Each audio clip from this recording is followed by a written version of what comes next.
When this boy meets world. What up, bros? What up, bros?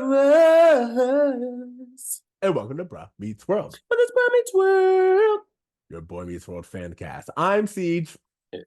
I am Tony Curtis. Tony Town Town. Are you ready back for another episode? Yes. In fact, I've been excited for this episode the entire season. I was like, you know what? I'm blowing off season 7 in my head, but there's a few episodes I'm excited to talk about, and this one was one of them.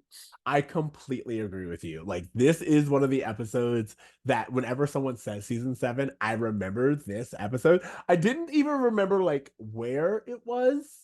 Sure. In like where it fell in until I was like looking at the episode's listing, but this was one of the episodes I definitely was like, I remember. I did not know it was the part 1 of the iconic 7 years. Sure. But as I saw it said part 1, I was like, oh, it makes sense. It makes sense. And honestly, there's been so many times where we have said, oh, we want this episode to be 2 parts. And I'm glad that they gave this room to breathe. Because there was honestly, like, I was taking so many notes during this episode. I was like, I want to talk about everything. Absolutely. I completely agree with you there. But before we get talking about everything, checking in. How you doing? What's up? You know, this podcast has been a great little like light of sunshine in my life. I just want to give a little thanks to all the people who have been listening to us. We've been getting so many great feedback. You know, we've been able to talk about all of these other interests that we have through our class discussion episodes, and you guys keep coming back. And you know, me and Ceej just love just bullshitting and talking about all the things that we love, and it just feels great that we've been embraced by a community who is welcoming to that. So just want to thank all of our listeners. No, I mean, I'm with you in terms of like the bright spot, specifically because I don't know by the time this episode gets out if it'll be the same, but Mercury drinking her Gatorade or whatever, it has just been like a crazy time in the real world. Is it just me? Like, I feel like that's part of the reason why I said that is because the real world is scary, y'all. I can't afford it. It's terrifying. Oh my God, I can't afford it. Dude, I was like, the other day I went outside and I literally bought like pad thai at one spot and a beer, and it was $20. And I was like, you used to be able to feed 2 people on $20. What are we doing? Remember when like an uncle would come and give you $5 and it was like such a big deal? It's like, I can contribute this towards a gift card maybe now. Like, I don't even know. I don't know. You can get nothing. Like, you go outside, like the other day, for those of you who don't live in California, this may not be the case for you, but the other day, my husband and I were driving and I was like, ooh, gas is only $5. And I was like, wait, have we gotten to the point where I'm excited for $5 gas? I'll never be. I don't care. I don't care how you change the matrix. I'll never be excited for $5 gas. You can't make. I grew up in the time where I had $3 gas. Exactly. And I remember when it hit $3 gas. And everyone was like, ooh. Our minds were blown. We were like, $3 for gas. These are the end times. We just didn't know. You know, I will say this, that one thing about things being really expensive, specifically post-COVID, is that during COVID, there were so many things I just had to give up on. Like, we weren't going out to eat. We weren't going out and, you know, doing all of the things we typically do. That now I've kind of turned into my mom, where I'm like, we got McDonald's at home. And it's better. I can make sure it's not full of like as much as I'm able to do in America. Make sure that my meat is not full of preservatives and chemicals and all that shit they put in the fast food. Like, I can spend less, I can feed more people, and it tastes better. I'm kind of on board for we have it at home now. This is not we have it at home, but there was a whole TikTok the other day where this woman was talking about how she was like, we're not going to McDonald's anymore. We're going to TGI Fridays. Or we go to Applebee's. And she was talking about how, like, for the exact same amount of money, you can get like a more substantial burger, like really hefty fries, and like they have that 2 for $20 again. It's got to be $20 at least, but still, like, this whole idea of Fast food has forgotten its place in the world. No, because they think that we're there for the taste. We're not. We ignored the taste for the price. You guys got it twisted. And like to your point of like going to other places, my whole thing has been like, oh, let me not go to a chain restaurant. Let me go to a mom and pop shop. Like I Yes. guarantee you that the Mexican place down the street or even the taco place in the CVS parking lot will be able to give me something better than Taco Bell at this point for something for cheaper. You're So right. If not cheaper, definitely again more bang for my buck.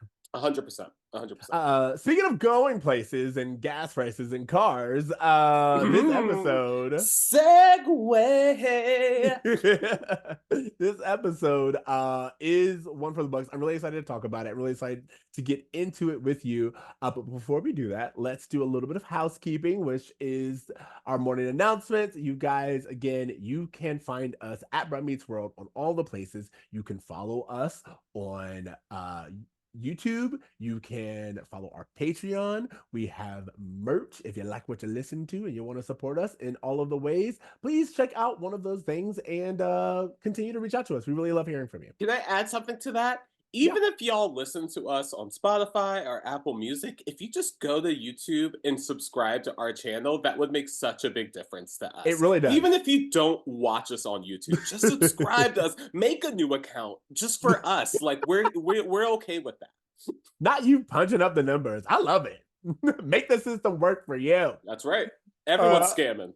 Exactly. All right. So you guys, thank you so much. We are going to get into the tell me about it. Okay, so Tony, it is time for the tell me about it. All right, I'll do what I can. Give it to us. Tell us about it. A prank war has begun. And what started out as harmless sitcom fun quickly made every friendship come undone. You know, I like it. You were a little nervous about it. I think it was more about your rhythm of honestly, you know why? Because there were so many like things that I was like, oh, I kind of want to mention this more specifically, but it's just every part of this episode I want to mention more specifically. So I was like, all right, let me keep it broad. You know what? I love it. Okay, so this is season 7, episode 15, The War. Rachel kicks Cory and Shawn out of the apartment, leading to a prank war. Rachel and Angela team up against Cory, Shawn, and Topanga, while Jack joins their side. Pranks escalate, leading to Cory and Shawn posting a compromising photo of Rachel, causing hurt feelings and accusations. Eric tries to mediate the situation, but ends up feeling rejected by both sides. I want to point out that this episode premiered February 11th, 2000, back to back. So it was this episode and then next week's episode. So yeah, I just wanted to acknowledge that. Well, I should let our listeners know right away. We are just talking about part 1 because we need the whole time to talk about just this episode. We absolutely do.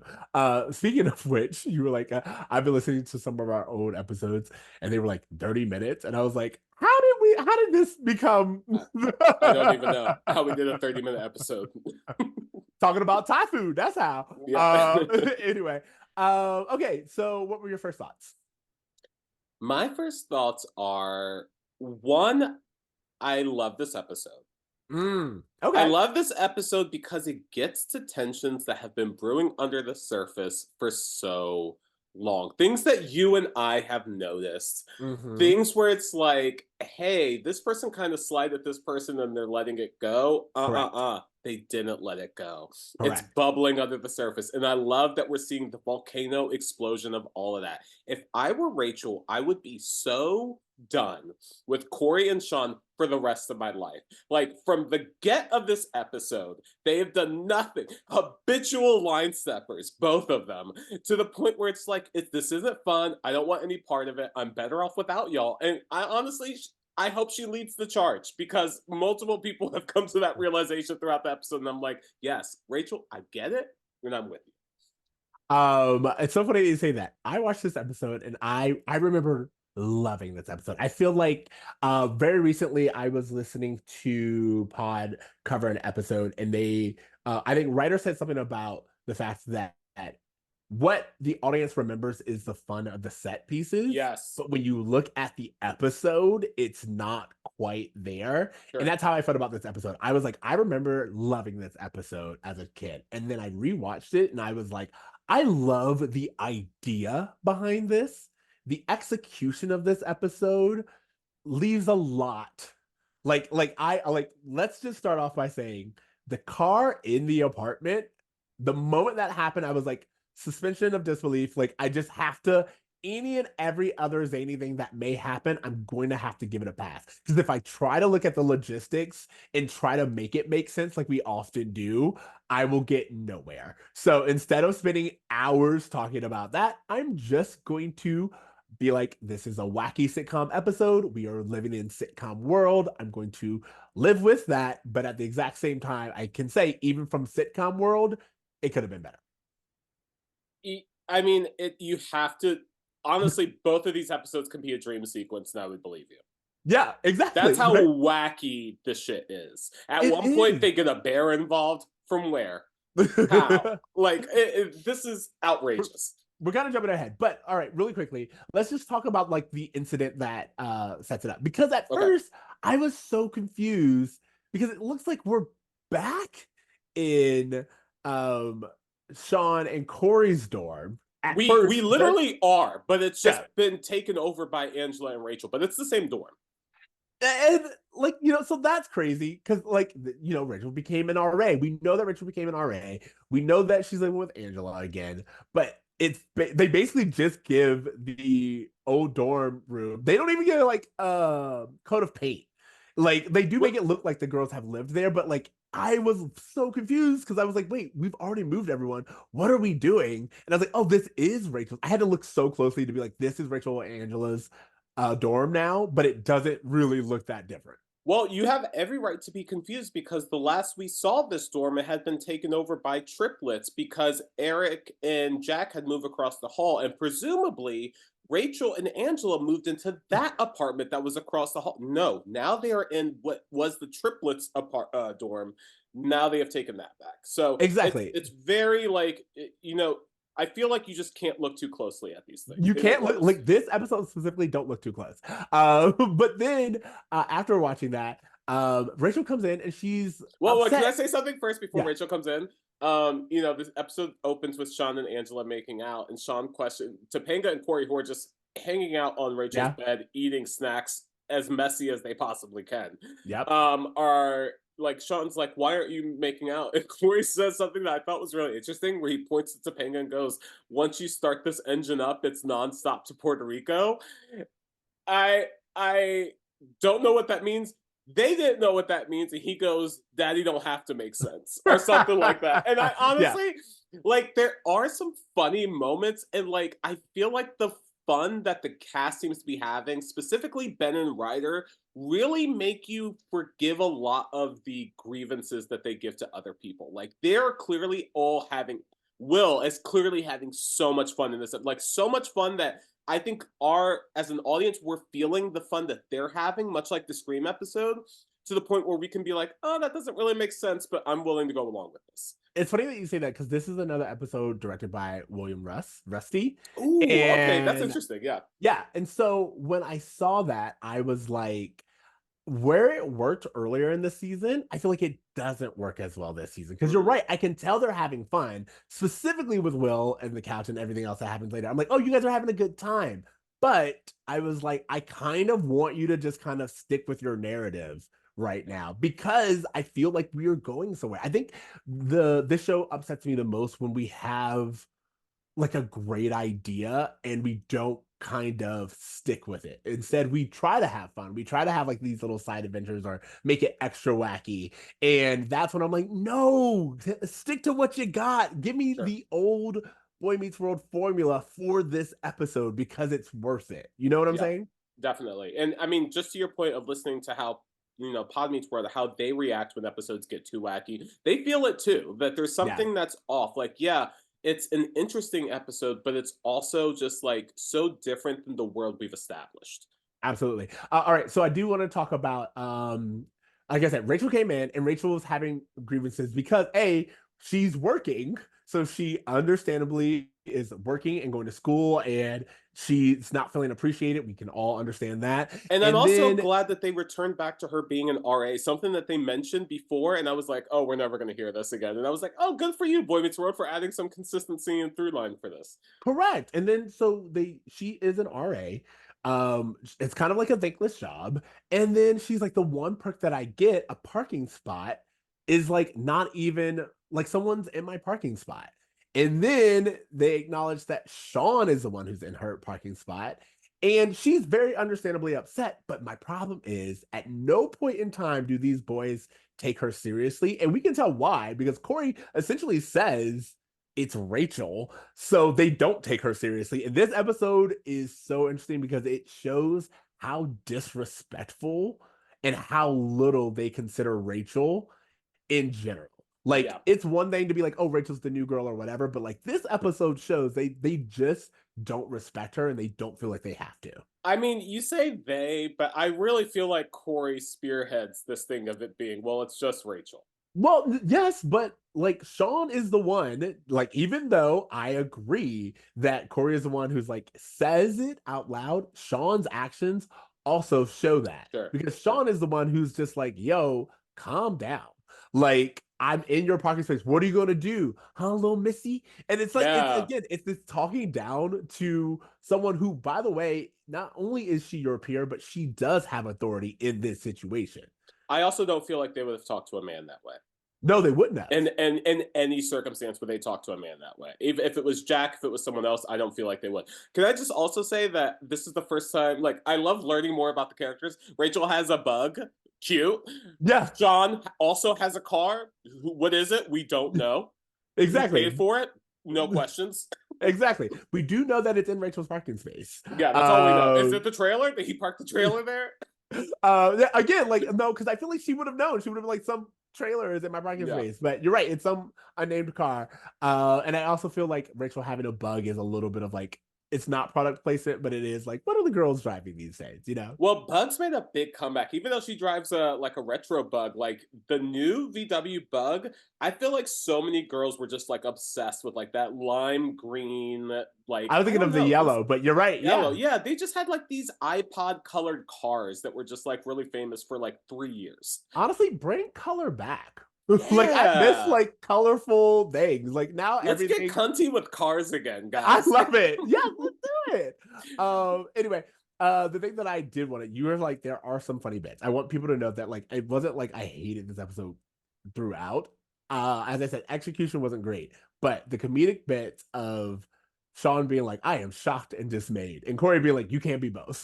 Yeah. You be shocked, I'll be dismayed. Like, I was like, this is fun. Like, when Cory and Shawn are partnering together and they do have like their back and forth bits, that is fun to watch. However, if these two were my friends, this would be like I would have no part of it. I want nothing. That's the thing that I'm so more in line with Rachel this episode than I ever have been when watching. Like, I've watched this episode a ton, but like now I'm like, if these two were actually my friend, like it wouldn't be fun. It wouldn't be cute. Like, I love that, like you said, as an audience member, I love their back and forth. Their chemistry is off the charts this episode, but I would not want to be friends with either of them. Correct. Because I think not only, it's like, for me, it was their inability to apologize that I actually thought was like, Just say, all you I'm sorry. was, I'm sorry. That's it. It was really that because simple. Shawn even says like, well, maybe the person who parked there didn't know it was your spot. Like, he could have just said, hey, Rachel, you know what? I think I parked in your spot. I'm sorry, I didn't realize it was yours. It would have been done. Like, they are the ones who escalated this entire thing. They are. And so the idea that, you know, she very understandably, but like, it's not right for Rachel to be like, to abuse her power. I'm not gonna lie. I remember, I'm gonna tell this story, but like, I was in college and we had something very similar. Like, we were all studying in like the apartment common room, and I was an apartment manager. I worked at the apartments that like, it weren't dorms, but anyway, I worked in the front office. So I was able to get us all into like the common area and allow us in there, and we were studying, and someone was like being disrespectful, and I got angry and I was like, you know what? Get out. Like, I'm the authority in this situation. Get out. And he was like, you can't bet. And it became like this big thing. And it was kind of like the same situation of like the escalation. And now that I'm older, I can say that like that wasn't the best use of my power. And I was like abusing my power and kind of like holding over. But also in that situation, someone was trying to hold their position and their power, being white, over me. And so I played the card that I could. And I feel very similar where Rachel was like, you guys are demeaning me. You're not like acknowledging me or my authority as a RA or as a woman in general. And so I need to assert myself. And I I when felt she was right. Go ahead. Yeah, I think she was entirely just. She was Yes. just like, "Hey, I I have few privileges. This is the one thing I get from this job that's thankless. And here I am complaining to my friends about it, and even you guys aren't taking me seriously. And now you're mocking me? You know what? Mm-hmm. Get the hell out of here." And you know what's interesting is that when she's like, "Get out," I was like, "Well, is she talking to Shawn, Topanga, and Cory?" And then Topanga was later like, "You know what? I'm gonna stay with the girls." And I was like, well, she said it was past hours, so now she's really like fudging it. It should have just been like, "Hey, it's past hours. All guests need to leave," and which would I think would have helped Topanga join the boys later on if she had been kicked out as well. I agree with you because my next statement was going to be I do not like that Topanga flips and she again in my mind everyone should be on the same page. Rachel was disrespectful. Sorry, disrespected. She probably shouldn't have taken it there, but you know it escalated. It was what it was. But then for Topanga to be like, you shouldn't have done that. Like these boys are She going. goes, You, "Uh-oh, yeah, you don't want to get on their bad side." And I was like, I have so many questions as to what prank history Topanga is referring to because I've watched correct. this show for 7 years. What pranks have been done, even? Like, I know that they did, like, hey, we're going to have a radio station in school or whatever. Like, we're going to fake be in a band. But, like, did they really do pranks on anyone? No, not really big. They're not really big pranksters, first and foremost. And then also, like you could say that they always like they don't know where to stop because Yeah. that's true. You can say I can see this getting out of hand, which is kind of what Eric does because that's true. But for Topanga to be like, you don't want to go up against them, it's like Topanga, you readily go up against them and you readily are like, hey, you guys, what are you doing? So Well, you know what I found interesting about that? I was like, there it does seem to be something about Topanga in that moment where she's, like, fearful of Cory and Shawn, and I'm like, maybe yes, that's why no one calls them out, because no one wants to be on the other side of their wrath, and maybe what Topanga's referring to is, like, that white man wrath, and just being like, "You don't wanna be on the other side of that." Cory's like, "You're gonna be sorry for this home wrecker," and I'm just like, "Oh, what are we referring to exactly?" Because nowhere in my mind did I think, "Oh, pranks are the next obvious step to this." it's so funny that you say that because I thought very similar. Like, this is reminding me, a lot of people have talked about how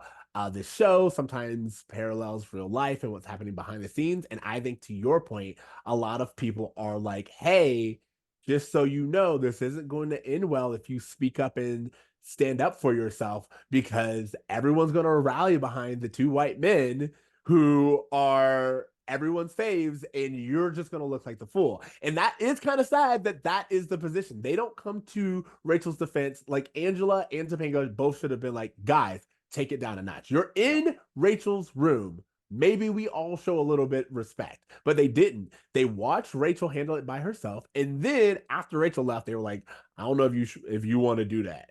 It's so funny that you say that because there's so much of this episode that I was like, I feel like this mirrors behind the scenes Mm, tensions. Like that mm. whole idea of like the lifelongers versus us. And this idea of like, even on Pod Meets World, they have someone as like, oh, hey, you were on a few episodes. And they were like, yeah, as a background actor, I didn't really feel like I could speak up, or I felt like, that like the series regulars were kind of in a league of their own and like just kind of commenting on that tension where I'm just like, maybe there's bigger things happening in this episode than we realize. I think so. Okay.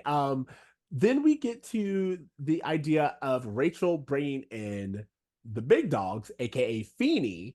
And when she brings in Feeney to hold them accountable, and Feeney does it, and he just kind of laughs it off. Hey, I'm not gonna lie. The idea of putting the car again, we're gonna go with the logic. We're just gonna do it. the idea of moving her entire car piece by piece into the room as a way to like get back at her. I'm not gonna lie, it's genius. You do kind of wonder, how did you even do this? But I also do expect Feeny to hold them accountable a little bit.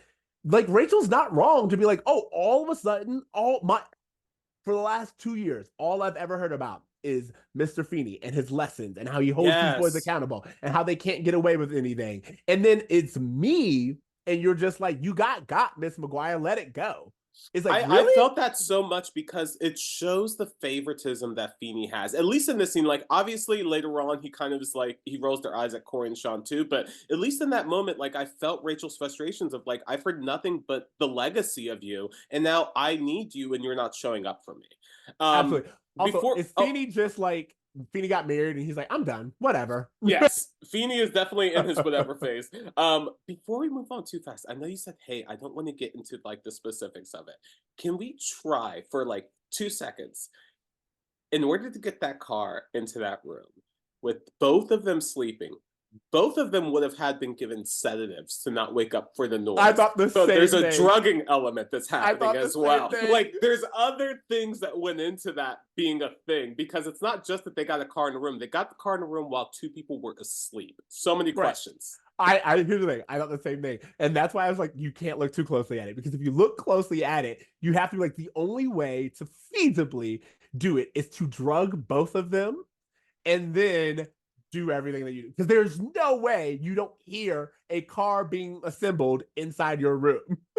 I feel like they have to cut a wall out. They have to put a wall back together. There's a lot of things that you could theoretically do in the night if you had like people sleeping through sedatives. I don't know. Exactly. Here's the thing. I didn't see it like cutting a hold on. I saw it as, and this is again like my own fantasy of it, Shawn having his mechanic family.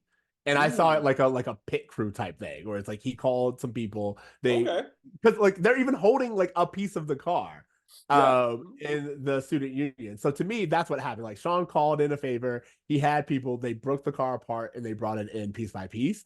I like, that's what I saw. Again, none of this. You can't look at it too closely, because if you do, it just doesn't make sense. But okay.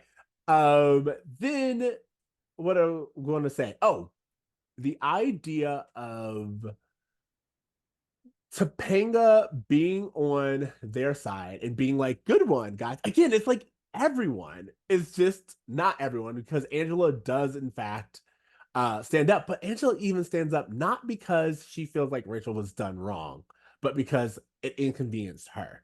Yeah, so when Rachel feels othered later in the episode, I'm like, this makes complete sense, because every single turn you've been trying to get people to take you seriously and everyone's been laughing at you. And so, no one is taking you seriously at all. Just like the show has never taken Rachel seriously. Correct. Like, I feel like, to your point, they gave Maitland Ward like a really Maitland or Rachel centered episode, but they couldn't help but dog her the entire time of her episode. And then it ends with just like the utmost disrespect. It almost feels like there were, like, I'm speculating here, but like various cast members having various conversations that writers heard, like different writers heard, and were like, maybe we can just kind of fuse all of this into one episode. In the same way that they tried to fuse like the weight loss thing in the later episode, that idea of like, there's things going on the set, let's just address it in an episode. I feel like that is maybe what happened here. And here's the thing, we've been right before, so I'm not like, I would look forward to seeing what they say when they do get here, because it is, again, this is an iconic episode, but also I am very aware of like the disrespect that Rachel, the character, is seeing at this point in time. And like I said, Angela only joins this side, even though I do want a really quick side note. Angela looks amazing this episode. Oh, she looks great. Trina Wonderful. Is bringing it. I just thought I wanted to call it out. But Rachel is being disrespected continuously, and Topanga even says, hey, I'm sorry, I told you not to go against them. I'm siding with the boys. We get this sexual thing. Can I just say that Feeny says, I'm not going to do anything about it and you can't make me, laughs in her face and walks away. Like, Feeny is on another one this episode. Correct. That's what I'm saying. Like, Feeny is just checked out. I wanted to acknowledge like the very sexual pouring of the water. Like when Rachel does it the first time to Cory, it's just silly. But when Angela does it with Shawn and pouring the water down his pants, I'm like, why are we doing this? Can I say something that's really interesting? Yeah. Angela pours the water down Sean's pants, and his first instinct is to go, huh, you're lost. As if to say, my shrinkage is your problem. As if, like, huh, all right, fine, you're not going to get any of this dick. It's insanity. Then again, because they are outnumbered, they go, we need to go get someone crafty. And they go to Eric, and I thought this was fun. I thought Eric trying to open a can. No, it's no. If we're gonna allow for there to be a car inside of another room and for bears to be roaming the hall, then I'm going to allow Eric to try to open a can like it's a jar. this is one of those things that I have struggled with so hard, and the stupefaction of Eric is this scene specifically is always the one I think of like him trying to open a can like a jar was the moment where I was like, wow, that is just an image that I cannot get out of my head as to how far this character has come. Because at this point, you have Jack just being like, not even telling him, just like shaking his head, being like, he's back to his old tricks. And I was like, wow, like Eric cannot function as an adult in the world. That's all I'm going to say is that it seems as though he needs assistance in his day to day. That's all. Yeah, no, here's the thing. I'll give you that. But the whole reason why I brought that up is because we then get Angela and Rachel recruiting Jack. And hey, did you notice that Jack's hair was like spikier and blonder than it's ever been? Absolutely. He's full fuckboy. Full fuckboy at this point in time. And here's the thing, I kind of thought it was fun. I thought he looked like the most boy band he could look at 100%. And I also like I was saying all this to lead to my favorite joke of it, which is like they are debating over it. Shawn acknowledges that Jack's his brother. Again, it's like, oh, conveniently. Yeah. Now, like we remember that Jack and you are brothers, like when we want to, when it's completely important to the plot, but you guys don't act like it in any other way. But when they like grab him back and they say something, and Ryder just goes, "Whoa!" Yeah. I was like. And I love it mostly because Matthew Lawrence looks back, and it's just like that whole for like, hey, Matthew Lawrence's older brother Joey Lawrence. Whoa was his catchphrase on the show Blossom, and I just really, I thought I enjoyed that little bit and that line read. Well, I love the joke that actually comes before it, where Rachel says, "Oh, it could be so much fun working together, Jack." And Cory says, "What, foul, not fair. You can't offer cookies." And Rachel's like, "Remember how good my cookies were, Jack?" And I was just like, "Oh, they're talking about sex, right? Yes. Like, this is all about them fucking." Well, so what was like? Here's the thing, I didn't like that because it goes to show again how disrespectful they consider Rachel the character. She uses sex. Like they're like, oh, Rachel has nothing else to offer except her feminine wiles. Like that's how she gets Jack. Not that they have a point. Jack can't just agree that Shawn and Cory were being disrespectful. Like that can't be the case. It has to be for sex reasons. That's the only reason why a man would side with a woman. And to your point, like not that Rachel doesn't have the agency to offer sex whenever she wants to, but to show her as a temptress here, I feel like if they had done something different, it would have made the turn at the end a lot more shocking.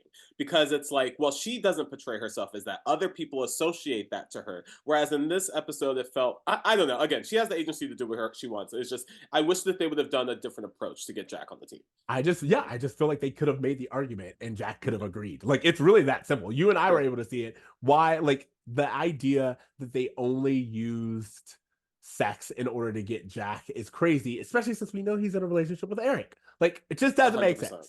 Well, again, he has to put that show up. He has to like, oh yeah, I'm a man, I'll go with his women.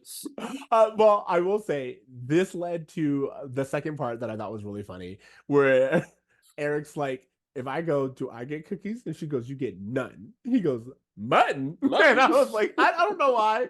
I love when mutton is brought up on a TV show.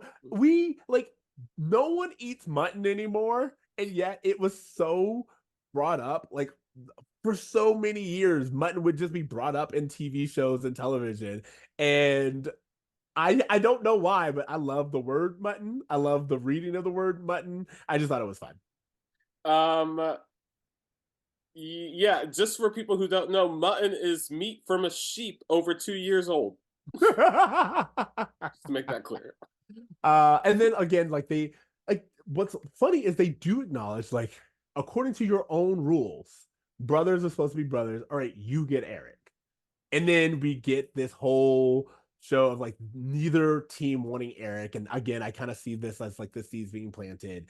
But again, sad for Eric because here is a person who is just like, we've seen him just destroyed by life in so many ways. He has to become a joke in order to have friendship, is what he's been learned. And now is a point where it's like, oh, we're playing a game. You would think that Eric would be good at a game. Like you would think that Eric would be someone you might want to have on your team. We saw the way that he was when he was hiding in the painting from Topanga, like he was hiding in the couch. Like this guy really can commit to a joke. I think more than Shawn and Eric. I mean, than Cory and Shawn. So it just felt weird that like I'm like, well, I get that you think Eric is dumb, but in this case, I feel like he would be good to have on your team. exactly. And that's what's crazy to me. Like, I just couldn't understand, like, especially when we open up with Eric, they were like, we need a mastermind, and they show Eric. But then they go for Jack. I was like, no, Eric is the one who takes it too far. Like, Yeah. if you want someone who can match Cory and Shawn's energy, you would get Eric. Eric is the one who's going to have the idea to bring the bear in. You know? Like I can understand, like it would make so much sense to me if they, like, Eric was still the one who's like, hey, I think this is going to get out of hand and we should stop. But I also, again, for someone who was willing to poison Megan a few episodes in order to like distract dad, if anyone was going to, again, in the next prank, to me, the honey and all this other stuff and the glue, that would have been fine if they were like, haha, joke. And then for surprise, Eric brought in a bear, and they're like, Eric, a bear? You know, like for them to be like, whoa, this is really escalating. Because who knows where to get a bear? Exactly. Eric. You know why? Because he got in touch with the bear wrangler when he was working at his dad's store in like season 4 or 5. Like it only makes sense for Eric to be the connection to the bear. Absolutely. So again, I was a little upset that no one chose Eric, because Eric, this is when Eric makes the most sense. We're being wacky, we're being crazy. Why not let Eric participate? And they do it so that Eric remains the voice of reason and he's continuously ignored. But I feel like there's a way you could have done both. And I also think it would have made sense for him to join the Cory, Topanga, and Shawn team, considering how it was this like line in the sand between people we've known our whole life versus our new friends. Well, see, it doesn't start off that way. And like we're getting to that point, but it doesn't start off that way. How it really starts off is whether you're on Rachel's side or Cory and Shawn's side. That's kind of like how it really starts off. And Jack being on that side, I would expect Eric to be on the side that Jack's on. So again, like I even expected Jack to like kind of be like, you guys, we gotta let him on for a little bit, you know, again, and having Eric like raise the stakes. But I know why they didn't do it, but I wish they had chosen to take a little bit more time to like actually make this make sense based on the characters that we know. I say all that to say we go into Feeney's class, who again is over all of it. Well, Feeney is teaching a class of these 6 or 7 friends and 5 other people. I don't know when all of these people got into one class together, but it's just them and like 4 other kids. I was saying, when did they all have a class together? And the idea that he is talking about the Civil War. I'm like, this is high school material. What are we doing? Again, and so vaguely about the Civil War. He's just like brother against brother. It's like, we're not getting introduced to the Civil War in college, are we? Exactly. This is like, that was my problem. Why are they all in the same class? Why are we learning about the Civil War? And we get the latest prank, which we already talked about, which is the glue on the seats, then the honey, then the bear. A string out of nowhere. I was like, you expect me to believe that there are buckets of honey just above, no one noticed, Feeney didn't say anything. Again, we're in sitcom logic, we're letting it be. I also felt like, as a Nickelodeon kid who understood that if you said I don't know, that slime would get poured on you, that like I kind of bought this idea of just like, yeah, you can rig up things to pour on people at will. Yeah, exactly. I will say, after the second prank, Feeney has equal disregard of their idea of like they could have died. And that is where I was like, I don't know. I really don't know whose side I'm on at this point in time because you really did put people's lives in danger. But again, that feels like an Eric level disregard of human safety. You get where I'm To going? your point, like even before when Feeney was kind of laughing at Rachel, there was never a point where he took Cory aside and was like, "Hey, you just got off academic probation last year. Like, be careful." Like, you know what I mean? Like, there's never a point where he's a teacher. Like, he's Yeah. literally just like, an audience member to all of this. He doesn't take any of it seriously. And I was like, this is fun. It contributes to the fun for there not to be like an adult. Like, they're the adults that need to figure this out. But at the same time, it's like it probably would have been better for Feeney almost not to have been involved at all because I don't know who this version of Feeney. Thank you. That's what I was going to say. In reality, I would have preferred Feeney to not be available at all. Yeah. Like I would have like preferred to be like, where is Feeney in all of this? Or for you to give Feeney a thing where it's like maybe at his office where he's like, I'm not being involved like at Yeah. all. Like I want nothing to do with any of this. Like I would have preferred that than this version of Feeney because I kept asking myself, who is this version of Feeney? Yeah. And like Um, to your point, like I think like when during Chick Like Me, or even the most recent one we did, What a Drag, I think Feeney in both of those circumstances was like, I don't want to get involved, I don't want to know. yeah, So we've seen exactly. that from him before. That would have made more sense. That would have made more sense. Okay. Then we get Oh, to and I'm so sorry I keep stopping you, but there's something else I just want to point out that like this is really, although it's painted as Cory versus Rachel in the end, this is really Shawn versus Rachel. It was Shawn who parked in Rachel's spot. Shawn was probably the one responsible for putting the car in. Rachel was the one who was responsible for the retaliation, and Shawn was responsible for the third retaliation. So it's really between these two, even though Cory inserts himself as a lead figure in that. well, first of all, you're absolutely right. I love that because I didn't consider it because I give them both equal weight, but Sean is kind of like the motivating force for it to keep going there. Mhm.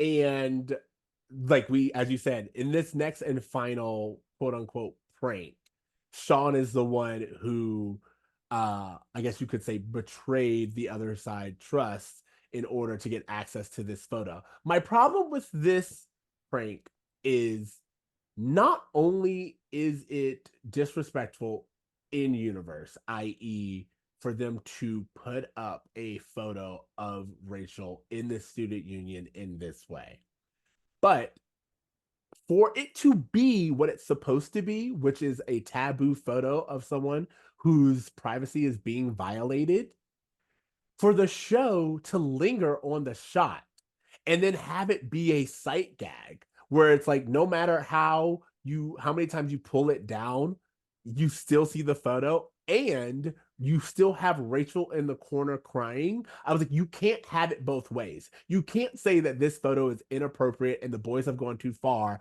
but as the show itself, you still show the photo, you linger on the photo, and you make it a visual gag. I have so many thoughts about this, and I think you're right that like it's disrespectful to Rachel McGuire, and it's also disrespectful to Maitland Ward in so many ways. Um, I also kind of saw the photo as like, remember last season when they went to like a Hooters and they were treating it like a strip club? And in my head, we were like, this is probably supposed to be a strip club, but TGIF won't allow that. I Yeah. feel like the picture was supposed to be way, probably more. And like, You're I'm like, sure there was so carefully shot and there were so many like discussions in boardrooms about how to do this photo. But in my head, I was like, the reaction that should have came, I was like, we see more of her when she's like, you know what I mean? We've seen more yeah. of her in other episodes. So it felt odd that that thing where her basically being covered from most of her body in a fur, in a bear fur. I was just Yeah. like, I don't really know if this has the impact it's supposed to. I think it's supposed to be dirty.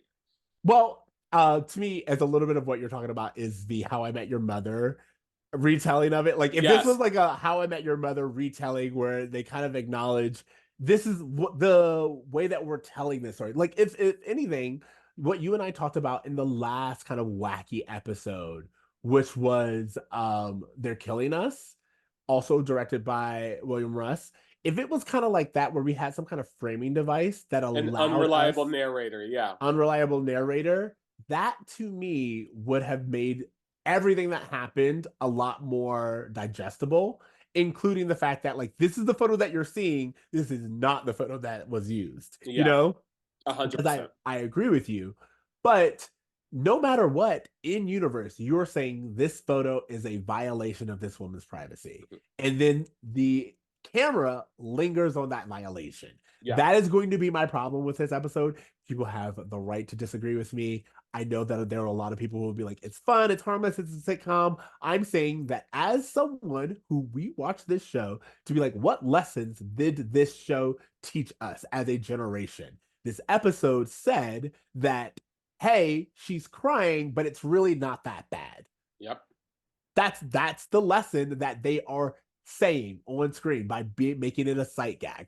I thought the fact that like each time they try to pull down one, it is another version of it is smart. It's funny. It's comical. It's cartoony. The idea that Jack will then just like move her in front of it again, humorous. But I will not overlook the idea that we are saying it's okay to violate this girl's privacy for a joke. I also think that, in the subsequent scene, like when they start getting into how this joke was even able to happen or this prank was even able to happen, that's when we start getting into the most interesting parts of the Yes. relationships between the Yes. boys because Cory is apologizing and was like, well, I think you looked good in the photo. Shawn's like, yeah, I even got a wallet size one for myself and pulls it out in front of his girlfriend.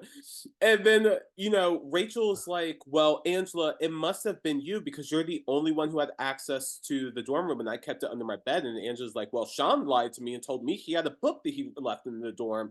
And then Rachel's like, well, how did Shawn even know about it? And then Jack is like, well, yeah, I did show my brother this picture you told me to keep private, but it's because he showed me a picture of his girl. And I was just like, okay, let's slow down because we're getting a lot of big truths right now. And I don't feel like we're having the chance to react appropriately to any of them because things keep going so fast.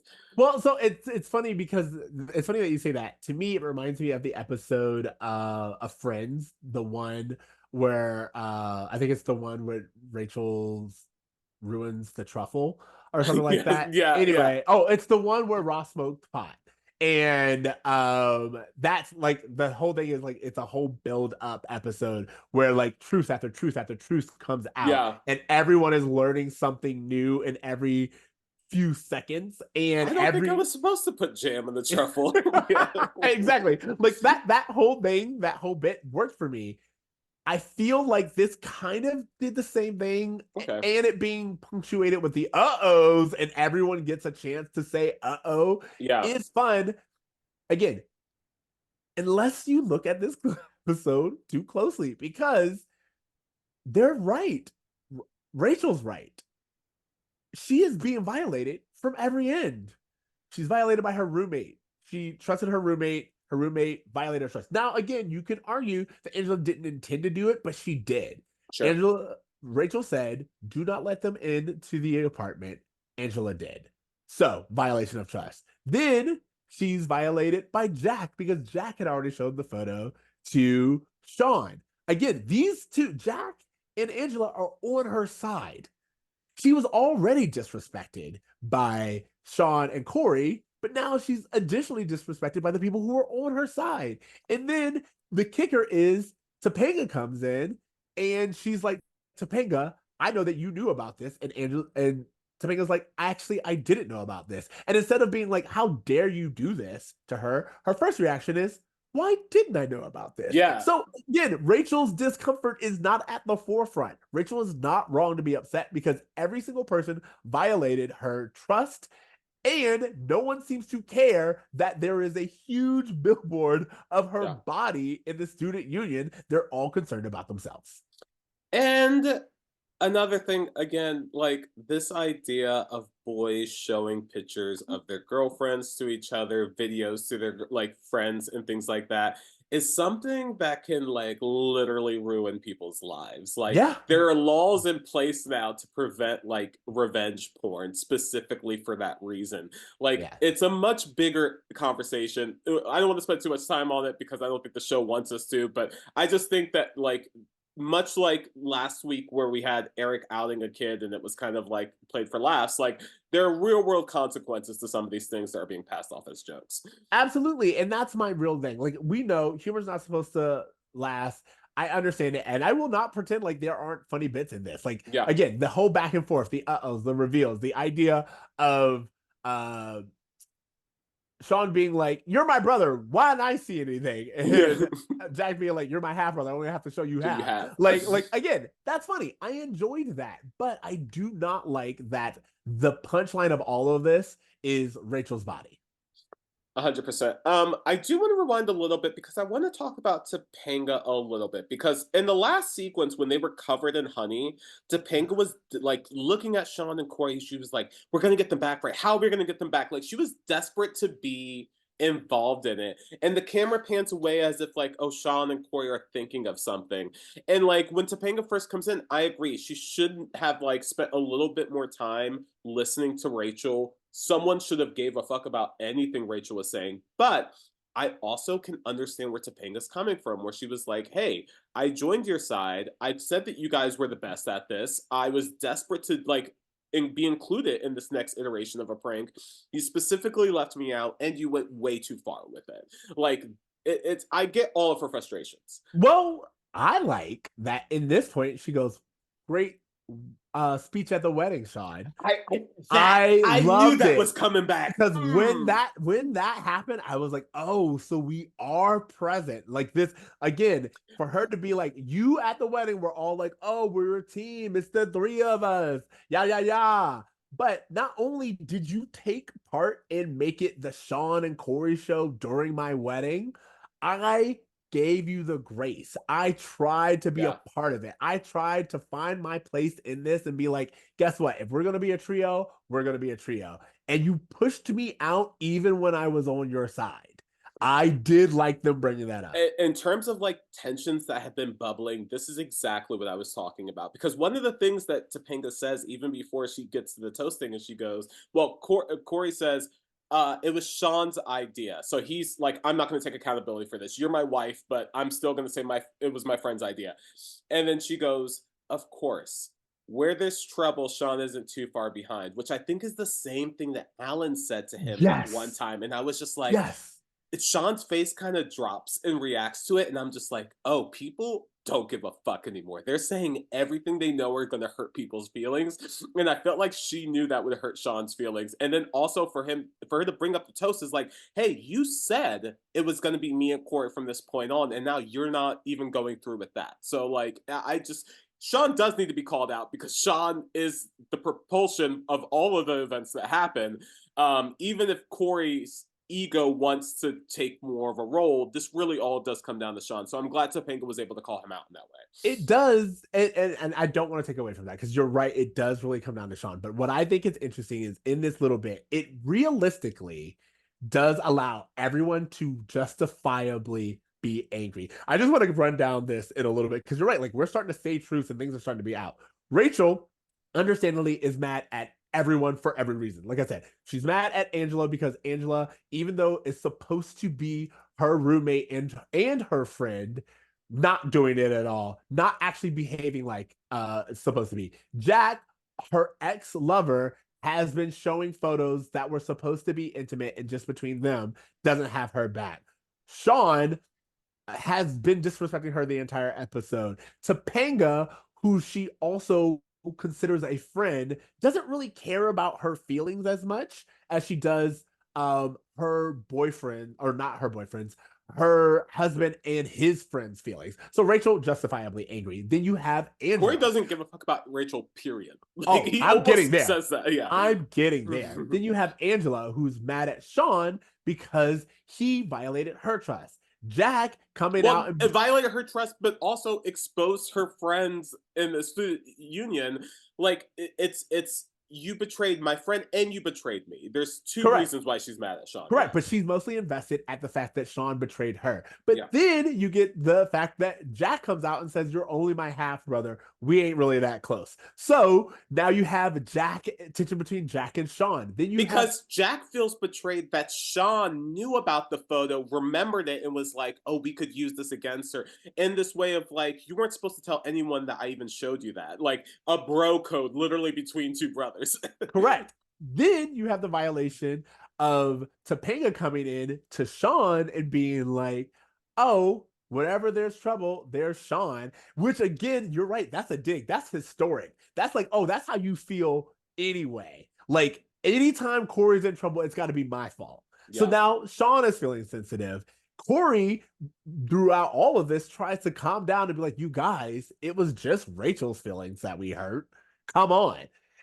And when he says that, everyone's like, "Whoa!" And he's like, "Wait, we didn't mean it. We didn't mean it like that." But Rachel's right to be like, "Nah, that's how y'all feel." Well, Cory says to Topanga, he goes, "I can't believe you're taking her side. You've known me and Shawn your whole life. You've known Rachel, what, a couple of years?" And then that's where Rachel's face drops. And she's like, "Wow, I really thought you guys included me in your little world." And I was just like, "Ooh, cool girl. Get away. Find new friends." By the way, later on in the episode when it's Cory and Topanga, like they're in bed, she goes, "You hurt someone's feelings." And he goes, "Yeah, Rachel's." Like, and again, that's the thing. It's like, oh, so that's how little y'all think of Rachel. But so then, flippant. Again, this is what's important to me. She goes, "Rachel's." And Topanga goes, "Yeah, and mine." Which means that Topanga was like, "No, Rachel wasn't even really the thing that I was upset about. I'm upset that I'm not being included." So even Topanga doesn't really care about Rachel's feelings. And the whole thing is we all getting some dirt over here. Everyone's coming out. It is weird that no one really calls out Cory. Like, no one really calls out Cory. Everyone has beef with each other. Again, you've pointed it out perfectly. Shawn is kind of like the catalyst of all of this, but Topanga's not mad at Cory the same way she is at Shawn. Yeah. At Shawn, she's like, because the beef she has with Shawn is beyond this episode. That's what I mean. Like the beef between even Shawn and Jack, where he was like, "You're my half brother." Like to throw that at him in that way, you know, there's just so much animosity beneath the surface that you've had to have watched a few episodes to understand why everyone feels the way that they feel. Even I would say this whole idea of Eric trying to be mediator to everyone plays into the role that we've seen Eric being, the clown, the jester, the one who takes away tension. This is how I can earn friends and prove my worth, is to not take things too seriously, to be a comic relief. And that's what he tries to be even in these moments, in a way where it's like, wow, everyone is like reacting off of trauma that's existed before this episode started, and we're just seeing it all come out very viscerally. Exactly. But it also, like, Eric's placement in all of this. First of all, Eric's the Gandhi joke, I was like the Gandhi Indian. Oh, where he was like, "Oh, Gandhi's an Indian. He's a Cherokee, I think." Yeah, I was like, no, I'm not going to do that. But his thing with the book of opening communication and dialogue and all this other stuff, I thought that was fun. I thought he did a really good job with that. Anyway, the thing that I wanted to say is that this episode does a good job at showing, when they say, "Oh, I guess it's not an accident or a coincidence," how the lines were drawn and the sides were picked. And you do see, I thought they did a really good job because it did, like, organically, it looked and felt organic that the sides were what they were. Even though I didn't really agree with Topanga being on the boys' side, they gave me a reason, and I was like, so later on when they say, actually, if you look at it, this is the sides. It's the lifelongers versus the new group. I was like, oh, you did that in an organic way. But it is funny that Eric is now, we've seen Eric be in both worlds. We see both worlds reject Eric, and we now see that in reality, Eric isn't part of that trio group. Like, they don't treat him as part of it. They don't really come to Eric the way that they used to. They don't really try to bond with Eric the way that they used to. But then when you look at Jack, Rachel, and Angela, they also kind of look at Eric as someone we have to deal with because of Jack, not because of our friendship with Eric. they want to be friends with the hot popular kid, and Eric just happens to be around, and we have to tolerate him, is what it feels like. And what's sadder is that, like, when Eric is doing the like hunger strike thing, which is funny, like he's playing along, but he's trying to mediate between Jack and Shawn. Jack lashes out and was like, "Hey, neither team wanted you." He's kind of mean to Eric in that moment where he was like, "Hey, no one wanted you on either team." And then Eric kind of walks away sad, and Shawn is like, "Why'd you do that?" And he's like, "Don't tell me what to say. Like, Yeah. go to hell or whatever." Um, Jack and Eric have a friendship that should have like overcome this. In a world in which everyone's mad at each other and no one's talking to each other, there's no reason for Jack to lash out at Eric, because Eric should be the one person who he's cool with, theoretically. Here's Like, the thing. Even if he did, like, let's say he's, like, tensions are high and he's very sensitive and he just like pops off at Eric. Like, I get that, but you're right. It shouldn't be like, there should still be some kind of connection for them, or some kind of like Jack wanting to repair that. yeah, Kind of Jack being like, I kind of went too far. Because we also know that at the beginning of this season, Eric, or especially like last season, Eric was like willing to leave. yeah. Like Eric didn't feel like he had a place. So for them to kind of fight to make Eric and Jack's relationship strong in what it is, and then for Jack to just disregard it in that way and have zero remorse, Yeah. it does feel out of character even for Jack. Can I say something? I feel like this could have been a bigger thing than they turned it into. Like, don't get me wrong, I like that we have a part one and we have a part two, but I feel like this had enough tension and enough emotion attached to this that you could have made this the ski lodge episode of this season. This could have Yes. been the thing where it's like, hey, we're gonna take a few episodes of like people not being friends, trying to figure out what relationships they're able to savage. Like, the thing about being in college is that you're constantly surrounded by new people. There's literally no reason why they shouldn't have time to even attempt to make other friends. Like, I get that they want to wrap it up quickly, but I feel like you really could have, like, there's so much meat on the bone. You could have made this last a little bit longer, I think. I agree with you. And this is like, even if we got like one more episode Mhm. of like different, everyone finding a different click. You know what I Yeah. mean? And Like, feeling like maybe I don't belong here. Like, oh, I do miss my friends. Like, I don't really like these people as much as I thought I did. Any of that would have helped, I think, to allow for this reunion to come together in a more organic way. Because if everyone's saying fuck you to everyone else, the most rational thing is like, I'm gonna go hang out with that kid from my econ class who makes me laugh sometimes, or I'm gonna try to reach out to, this person I haven't talked to in a while. Like, that makes more sense to me. yeah, no, that's what I'm saying. Like, if the next episode was Jack has like joined the wrestling team and he's hanging out Sure. with all these other jocks. Angela is now with a group of black people and she's just like, you know what? I don't need those white folks anyway. Yeah. If Topanga would have found, like either her roots or like, the other married people in the dorm, and we see her hanging out with her neighbor, or Yeah. like, I would have liked for there to be like an episode in between Hmm. this, because you're right, there is enough tension here to kind of draw it out a little bit. And I do think you and I have talked about this before. Sometimes we'll get to this place where it's like you have had a really impactful episode, and then like by the next episode, we either resolve it or we act like nothing ever happened and everything's good again. And I do wish that it would just kind of let us sit in that tension a little bit. Yeah, and just like I mean, I didn't watch ahead. I only watched this one episode because I Same. didn't want to confuse my thoughts with like what happened in what episode.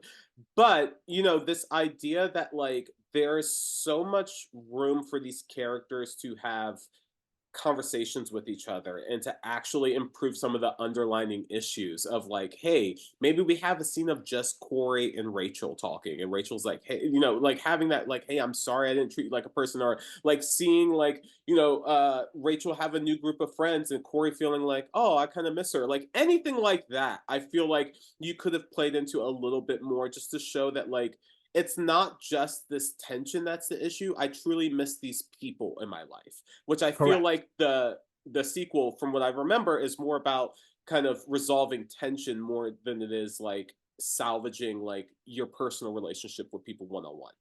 or just explaining what that person brings to your life. You know what I mean? Yeah. Like, so anyway, I know we're gonna get into this. We're gonna talk about it really quick before we move on. I'm gonna pull you. I want to go back a little bit and talk about Eric, Eric and Will, because you said something that I really started my brain turning, which was the idea that Angela and Rachel want to be friends with like the hot guy. But Eric, they're like, oh, we just got to deal with Eric. And I was like, did the turn come? Did the showrunners really start to disregard Will's talent as a like an actor with multiple skill sets once he stopped being their sex symbol? I You know what I'm think saying? that, yes, and I think that what happened, and this is obviously just us speculating, I think that when Eric became the funny guy instead of like the hot older brother, it was almost like he can't be both. He had to be one or the other. But And again, this is at a time when Joey Tribbiani exists. sure. And I think that if they had built Jack's character out to be something more, then they wouldn't have had to just make him the new hot one. But I think that because his character is so underdeveloped, they needed to steal that attribute from Eric and put it onto Jack so that there's a balance. Okay, you have the cool hot one and then you have the goofball friend. And I think that they just saw that as a dynamic that worked versus challenging the fact that when Jack and Eric met each other, they were like, "Oh, this person's equally handsome to me." Correct. But that's my point. My point is, I feel like, and again, I don't know if it's, I'm not going to say that the writers themselves intended this. I'm saying from what we know about behind the scenes and how Will was talking about Michael constantly was on him about his weight. Part of Mm, me is like this idea of the fact that Eric has now become undesirable for both sides and both sides don't really care yeah. whether or not Jack or Eric is there, and he is just played for the fool. You can say that it's just because they love his comedic chops. That's a possibility. But part of me is like, is it also that you no longer thought he was you like people behind the scenes no longer thought he was a heartthrob, and therefore they didn't give him or remember any of the attributes that they gave him prior? Well, you have to also remember, and for our younger listeners, this is a time in the 90s where like heroin chic was a Yeah, thing. this is my This point. I that this idea that everyone was pushing becoming as thin as possible in order to be perceived as attractive. Also, this idea that like your attractiveness somehow makes you more interesting than any other trait about you. Like people just want to be around people who are good looking. And the show has never really pushed that. In fact, when Topanga became good looking, it almost is like they like during the haircut episode of season 4, it's almost as if they had to have a moment where they were like, we don't want to go down this road. We don't want to pursue this like look driven thing about her getting popular just because of this. Yet with Jack, that doesn't feel like it's the case. It feels like they didn't know what else to do with him. He was very like he was becoming more muscular, like maybe he was working out and doing other things, and they were like, okay, we're just gonna make this his personality trait is that he's hot. Yeah, but here's the thing. That's not where his stories are written around. His stories aren't written around being hot. He's not going out on dates every other week. He's not constantly beating women away. Like that his I storyline didn't is say he was sexual. I said he was attractive yeah, because his attractiveness, I think, is his more for attractiveness. Eric than for anyone else. Yeah, but what I'm saying is his attractiveness is not the storyline. Like Yeah. nowhere in this episode do they say we want the hot one. You know what I'm saying? Well, Rachel's like, I'll literally have sex with you. There's a possibility of sex. Yeah, Like, but what I'm saying is there's a that, but that's on Rachel. Do you get what I'm saying? Like they're yeah. sexualizing Rachel, they're not sexualizing Jack. They're saying that Jack can be wooed sexually, which is But completely different. even though the show is not like explicitly saying that, you and I both get the vibes of that from how they're treating Eric and Jack in this episode and how they've been treating them all season.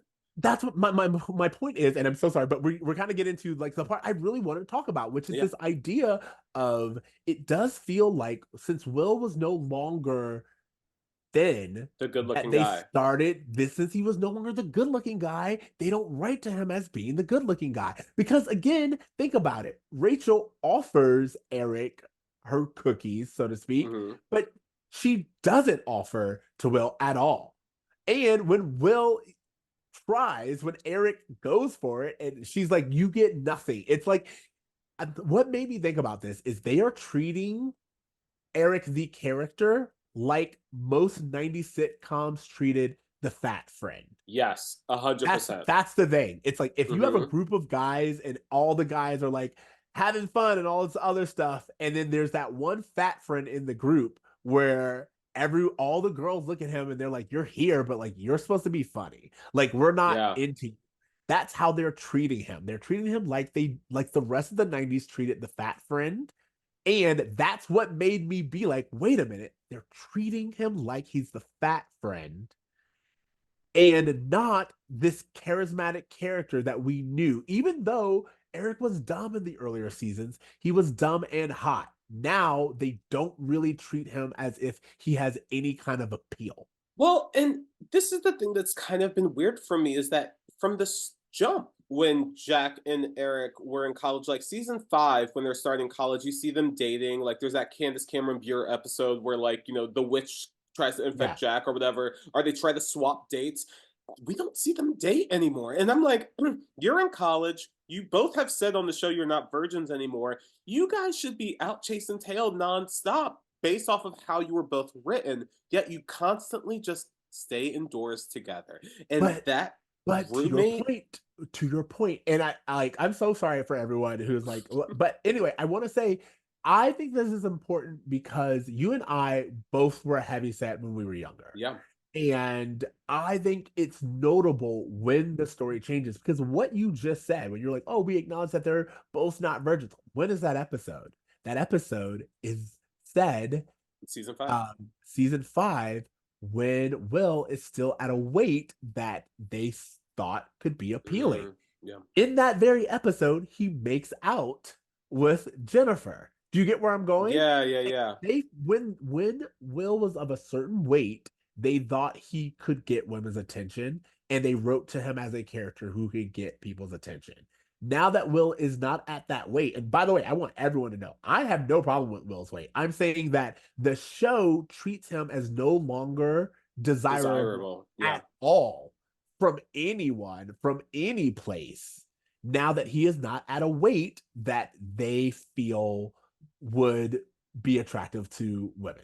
I think we're probably going to get into this a lot more when we get into the baby back ribs episode. But I think I agree with what you're saying. I think that there's things going on behind the set. I think that there's public speculation about body types that are playing a role in how Topanga and Eric are being written. And I think that this is a great example of that. Yeah, I just wanted to point that out. Like it really did dawn on me. I was like, oh, they're treating him like the fat friend. And I remember how they used to treat those characters, and like we would not do that now, but back in the 90s there was a lot of that. And can we also just acknowledge that like this is all male gaze? If you talk to any woman, they're like, oh, we would much rather have like the chubby funny guy, like, you know what I mean? Like this idea of like a six-pack and all of that stuff, like all of that feels like it's more male gaze. And again, it also feels like these two are obviously in a gay couple. Like, there's so much proof to like that makes way more sense to me than anything else. Jack wants to be hot for Eric is the thing that makes the most canon sense to me. I agree with you. Okay, that being said, you guys, we hope you appreciated this. If you enjoyed our long, drawn-out conversations, hey, check out our Patreon, because we do a lot more of that when we do our Pop Meets World Reacts. So we're going to take a break, do our Pop Meets World Reacts, and then we'll kind of come back and give you our bruh moments and everything else. Okay, we are back. What up? All right, what's your bruh moment of this episode?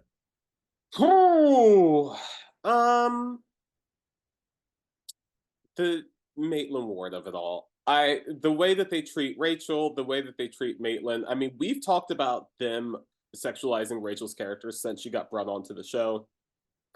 I think next week's episode is going to be really interesting when we do the time jump and we see like how they act to how she became, because the real world parallels of that also is fascinating to me. I don't remember that as much because I think the plays with squirrels of it all just kind of Yeah, trumps. yeah, yeah.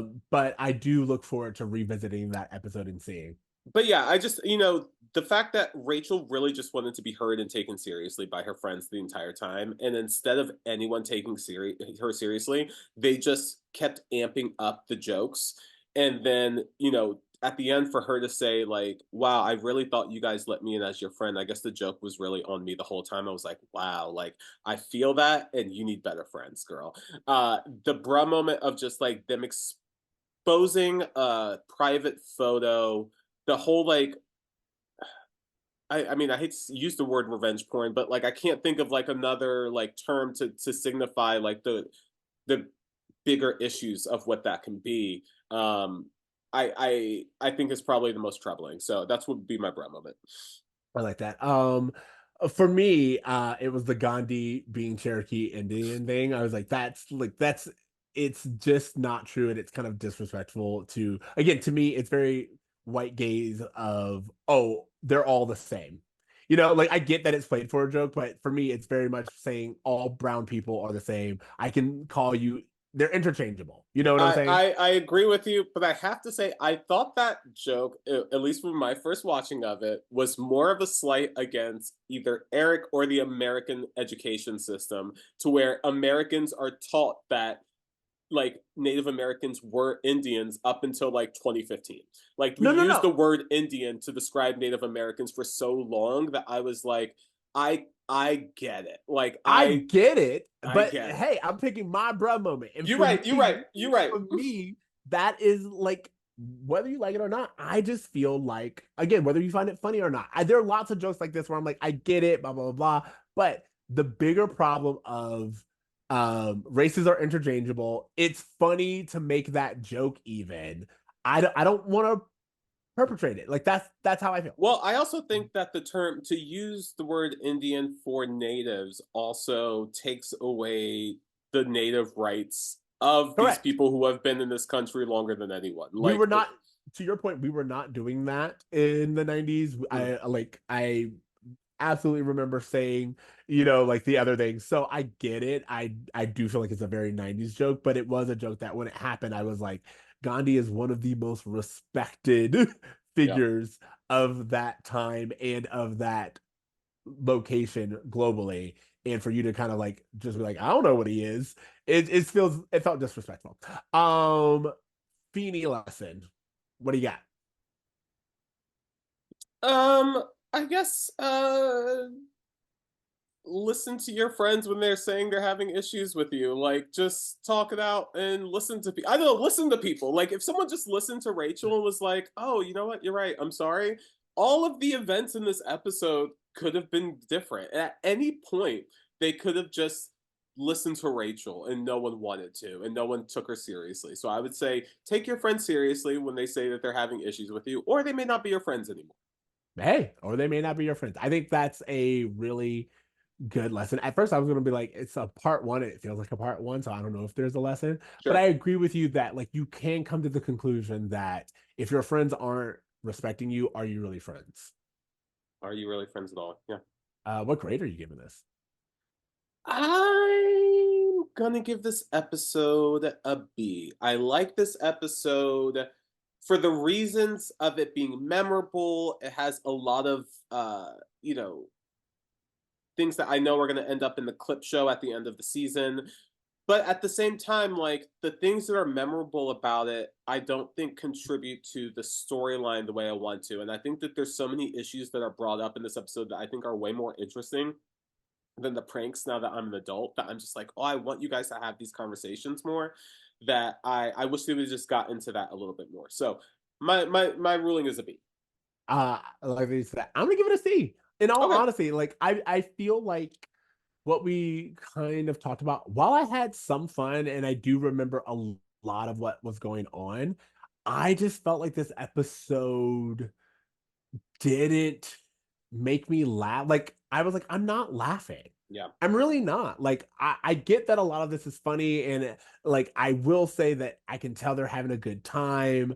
Um, and if I only cared about those things, if I only cared about the chemistry of the cast, if I only cared about wacky and fun antics, then maybe, but I'm a story guy. Yeah. And as a story, it doesn't really get interesting until the second half. And even then, I feel like they were so worried about it being a part two that like we don't really go to the places where we could go. Sure. Sure. Okay. Homework. You know, you and I have talked about this separately. I'm gonna make this my homework for this week, which is the Dev Patel movie Monkey Man. Oh God, I love it. I loved this fucking movie so much. I can't wait to see it again.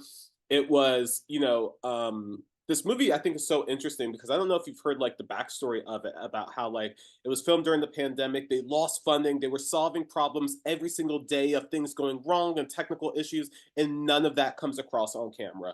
From the moment I sat down, I was like having a panic attack. I was like, not since like what's that Adam Sandler movie with the I do jewelry it. and the bedding? Uncut Uncut Gems. Gems. Not since Yeah. Uncut Gems have I had so much anxiety in a movie theater. And not only is it just like a really well shot and well acted action movie, revenge movie, but the way that Dev Patel is able to incorporate you know, the heritage of India in so many ways. I really would. I've been kind of trying to follow like South Asian influencers and TikTokers just to get their opinions of it because every day they're teaching me something new that I missed Yeah. within the mythology that's presented within Monkey Man. So, I thought it was so good. It's been a while since I've seen a movie that I think really sat with me the way that this one did. It was I saw that movie that like a week after I saw Cowboy Carter, and I was just like, I heard Cowboy Carter for the first time, and I was just like, wow, I'm being fed. I'm being fed Yeah. like good meals. You know what I mean? In a world where content is like fast food, and I'm constantly getting cheeseburgers, like, wow, I really had a steak tonight, and it felt good to like witness art that I was like really impacted by. So, yeah, Monkey Man. I love it. I love it. I have two that I want to get into. Wait, before I even do that, I want to acknowledge your Monkey Man. I totally echo everything that you said because I loved Monkey Man. I thought it was so great. I thought Dev Patel, talk about a triple threat. Right. This dude, I was like, actor, this is your debut feature film as a director, as Killed a it. screenwriter. You did so good. Beautiful And movie. this movie is beautiful. There are I'm sure there are things that could be better, and there's like some, it wasn't the perfect movie, but it was such an entertaining movie. It was such a great take. It went places where I was like, oh, you're going there. I guess I just have to sit and go for this ride. It's representation, it's diversity, it's messaging. Like The way the I trans community played a role in that too, correct. amazing. So good. Correct. And it was very, and like also it did a lot of a little bit of a spoiler, but like the fact that he uses the high heel as a weapon, I was like, again, we are being like, hey, femininity is not something to be messed with. Yeah, like 100%. It's so if you are cool in that way. secure in yourself, it can be just as much of a weapon. So again, I really love Dev Patel. I'm so excited to see what he does next. I've always thought that he was really talented. I felt like I would sit down and I watched it. I was like, they wouldn't give him James Bond. He was like, I'll make my own series. 100%. And now it's so much better. Like, yeah, Yeah. please make this a series. I would love to go down the adventures of Monkey Man. The Adventures of Monkey Man. So anyway, thought that was really great. Really loved it. Love that that's your homework. For me, two things. You were talking like a full meal for a little snack. I'm not gonna lie. At this point in time, it would have come out a few weeks ago, but one of our listeners, friend of the pod, Alex, reached out and was like, have you heard Sabrina Carpenter's new song, Espresso? Oh, I yeah. checked it out, and I'm not gonna lie, it's one of the only songs that kind of pulled me away from Cowboy Carter because it is like a little fun summertime bop, and I was here Not for it. only is the song great, I've talked about Sabrina Carpenter before, how I think she's doing so well in the pop space. Her Coachella set was great. Like, Yeah, I saw because they were live streaming Coachella. I didn't bother to go because I that honestly I don't want to. yeah, But I was watching all of these performances. I was like, some of them are winging it, and some of them came prepared. And she came prepared in so many ways, and she really put on a great show. Also love the Espresso music video. Yeah. So if you have a chance, go check that out. Also, another one of my homework, X-Men 97. If you haven't checked it out don't tell yet, me anything. I haven't seen it yet, and it's on my list. I can't wait, bro. I can't wait. Doing yourself a disservice. This series, for those of you who don't know, X-Men 97 is picking up. It really is picking up where the X-Men cartoon series in 96 ended. Yeah. It kind of just picks up right from there. And it's just like, hey, this is what everything that happened in the next season of that show. Wow. Only they really go back and they address kind of some of their problems that were in the 97 show. They pick up from where they left off, and they really do bring it into modern storytelling while still telling the same stories that they were telling back in 96. And I don't even know all of the lore as much as so many other people will, but everyone I know who's a huge X-Men fan says that they are making so many of the right choices. And for me, as a viewer who just loved the series, I also was like, this is so fun. This is good writing. It's so much more than just like a Saturday morning cartoon. It is good storytelling, dynamic storytelling with interesting and evolving characters. So okay, let me just throw this out there. You know, the 3 cartoons that meant everything to me in the 90s, like in this genre, was the Batman animated series, the Spider-Man one from the 90s, and this X-Men one. And my question is that do I have to rewatch anything to jump into this? Because that's what I was kind of worried about.